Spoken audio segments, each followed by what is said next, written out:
This video is brought to you by Grandeur Warranty, your #1 online source for factory-backed extended warranties in the country. Hey Tommy, this Mercedes-Benz E450 4MATIC all-terrain might be the best snow car you've never heard of. Now, this is a really small class of vehicles. It's kind of lifted premium wagon. There's the Audi Allroad, the A6. There is the Volvo V90 Cross Country, and that's pretty much it. And of course, the all-terrain E450, which was recently updated. It's a new car, and in this video, we're gonna go all around it. We're gonna take it for a ride and find out if it is the ultimate enthusiast car you've never considered. You know, what do you think of brown? It's awesome. This is called Sonoran Brown on this particular car, and it has a nice, rich kind of texture to it. It's a very unusual color with shades of maybe champagne, but I love it. Yeah, I think brown is making a comeback. It's cool again. For a long time, it was out of favor.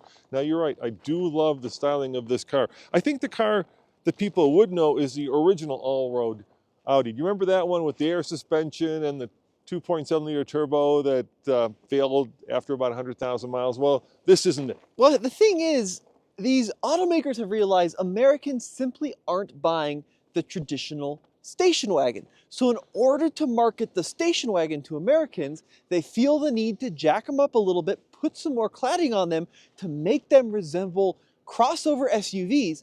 But this is still an old school station wagon. Well, you have to admit, though, Tommy, this isn't a lot of cladding. No. This is minimal German cladding. It's pretty minimum, and it's also very minimum amounts of ground clearance. So even though they do call this an all-terrain, it only has about 7 inches of ground clearance. So this is not really going to be a G-Wagon competitor. This is really a car built for rough roads, maybe some snow like today. But what I like about that is it doesn't look overdone like some other previous attempts at these all-roady station wagons. It's nice and subtle. Now, coming along the side here, we are going to find some bright work surrounding the window frames. We do have roof rails on this car, a little bit of cladding around the side here, and then out back we've got that iconic squared off wagon tail. Well, you know, this starts at about 74,000. As tested, it's 84,000, so it's certainly not competing with the G-Wagon. I would say it's stealth wealth. Over 60 cubic feet worth of space in the trunk of the E450 all-terrain, and what's really unusual about this and kind of nice is so many SUVs we test nowadays have such a high liftover height.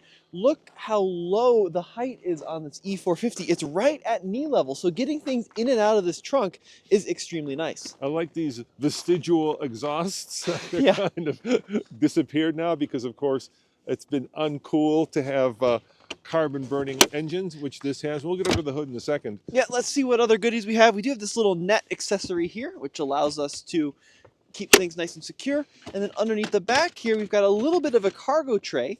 And then I'm also seeing we have a air compressor for filling up flats, but no spare tire. Remember these older E-Class station wagons used to have a third row back here that would fold up. Yeah, and I gotta say, for a car with the title all-terrain in its name, not having a spare wheel or tire seems kind of wrong. Do you mind opening up the doors? I will Unlocking it? open up the doors for you. There you go, sir. Let's check out how the rear seats fold here. So perfectly flat load floor. That's a really nice feature. And of course, we got that cargo blocker to keep things out of sight, which is really good. And let's check out the rear seat space here. This is our driving position. My dad and I share a very similar driving position at 6 feet tall. Oh, actually pretty decent. I like this quite a bit. Lots of room. One nick I have against this car, Dad, at this price point, $84,000. No heated rear seats or climate control. Yeah, but the materials are certainly worthy of an $84,000 price point, Tommy. You feel like you spent money on something that you're getting value for. So we'll talk about the engine. Yeah, I'll now, pop it. other variants of E-Class are going to be available in multiple engine configurations, but the E450 all-terrain has got one option. This is a 3-liter inline 6-cylinder engine with, of course, turbocharged power and mild hybrid capability. So we're looking at 375 horsepower, 369 pound-feet of torque. And that hybrid system, 23 horsepower, but over 100 pound-feet of torque. It doesn't actually add any more power to the overall system output, but it smooths out acceleration. It allows the car to accelerate firmly while the turbo's spooling, and then it's got a 9-speed automatic transmission. Can you believe that this car has almost 400 horsepower in what most people would call a station wagon. That is more power than most muscle cars had in the 60s and 70s. And of course, the other way to get E-Class wagons is in the AMG configuration. In this new generation of E-Class, I'm excited to see what they end up doing with that, if they keep up with that trend.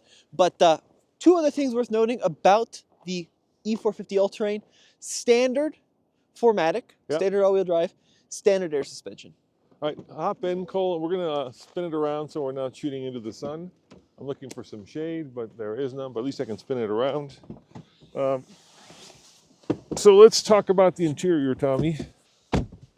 And this, well, these three giant screens. One, I'll start it up. You'll see the other ones.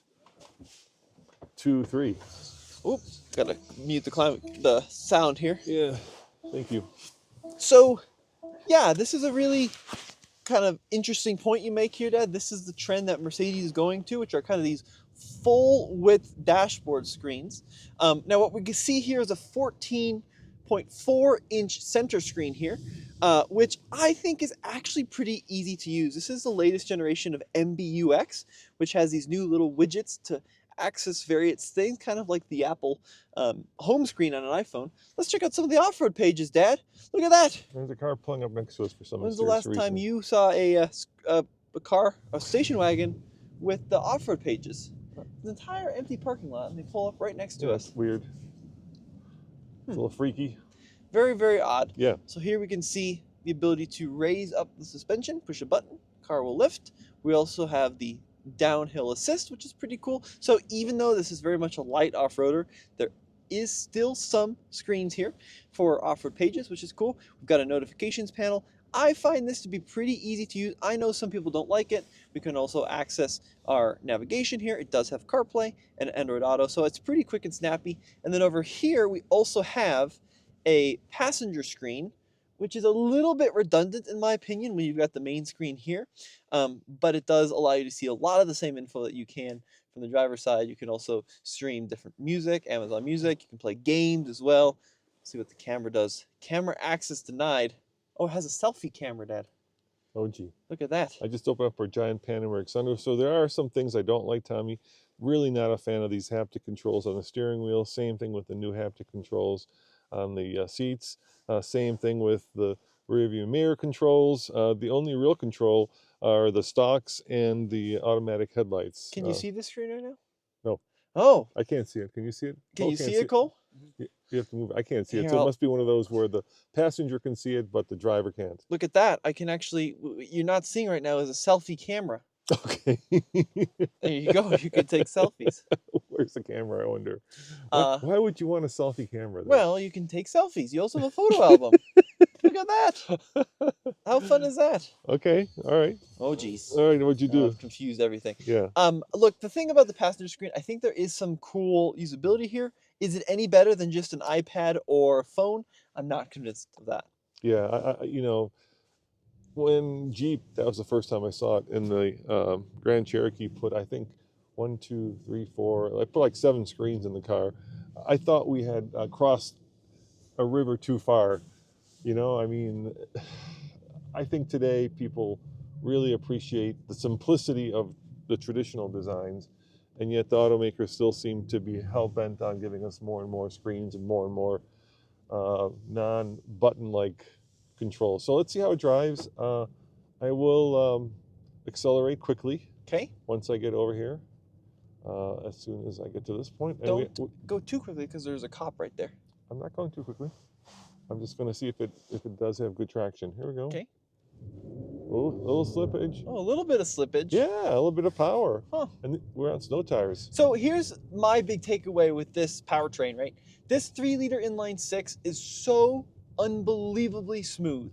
Paired to this 9-speed automatic transmission, it is an almost seamless and continuous wave of power when you accelerate. That is one of my favorite things about these Mercedes is they're not peaky, they're not aggressive, but they just kind of simply progress away with a lot of confidence. And I really appreciate these cars. They're not maybe exciting to listen to, right? The engine is very muted, but if you just want the ultimate and buttery smooth delivery, that's what these engines are great at. Yeah, I think smooth is the right word to describe this car because everything is smooth. And not in a bad way, but in a good way. So the acceleration is smooth, the torque delivery is smooth, the steering is smooth, the braking is smooth.